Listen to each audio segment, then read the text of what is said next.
Athenians made an expedition against the island of Melos, which, like some other islands, had also refused to join the Athenians and wished to remain neutral without helping either side. Before attacking, the Athenians sent representatives to negotiate.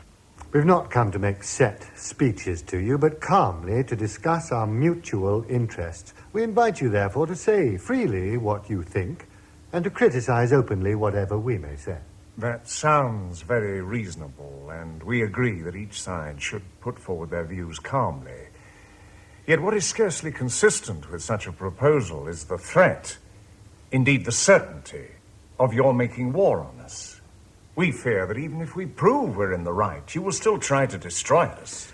If you're going to spend the time voicing your suspicions about the future, or if you have met here for any other purpose than to face the facts and to try to save your city from destruction, there is no point in our going on with this discussion. You have invited us to say what we think. And it is natural that we should have different points of view. So, tell us first what you propose. For our part, we will use no fine phrases, saying, for example, that we have a right to our empire because we defeated the Persians, or we come against you because you have wronged us. We would simply ask you, on your part, not to deny that you're a threat to us. We recommend that you try to get what it is possible for you to get. You will understand that justice depends on one's power to enforce it. Then, in our view, since you will not allow us to speak of justice, but only of expedience, we do think it useful for you, as much as for us, to maintain the principle that there should be just dealing between all states. Otherwise, you might someday find your own fall attended by the most terrible vengeance. That is something you can leave us to worry about. Let us rather look clearly at your situation. What would you suggest? We think you should surrender. This would save you from destruction and enable us to profit from your resources. You would not agree to our being neutral? No. You must understand that if you remain neutral, and if we remained on friendly terms with you, our subjects and other neutral states would simply regard it as a sign of our weakness. But when they see what is happening here, surely the neutral states will conclude that in course of time you will attack them too.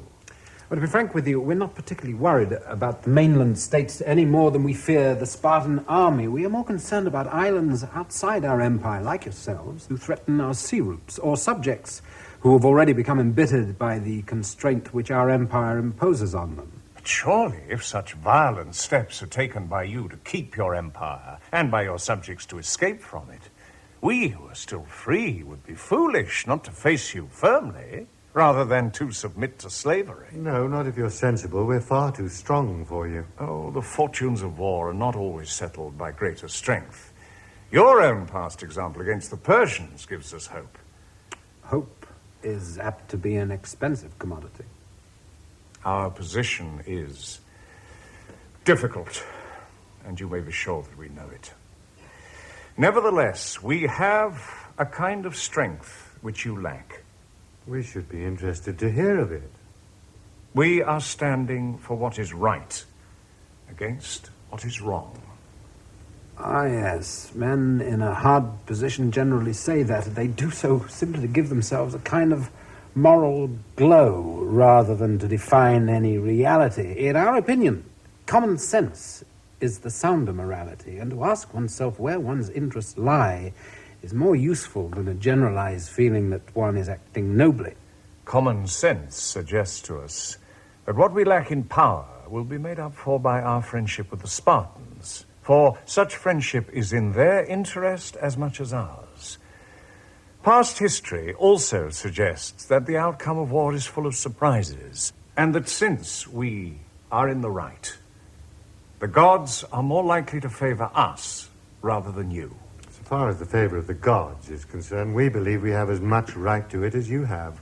Our beliefs about the gods and our knowledge of men suggest to us it is a necessary law of nature to rule wherever one can.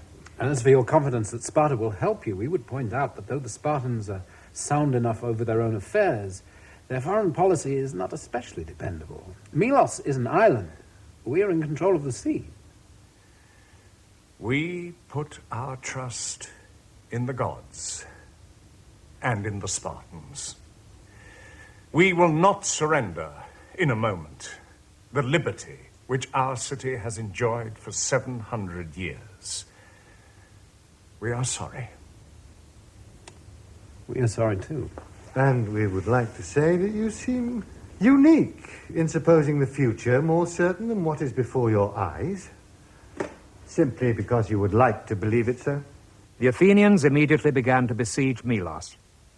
As there was some treachery from inside, the Melians were soon compelled to surrender. This time the Athenians did put to death all the men of military age and sold the women and children of Melos as slaves. In such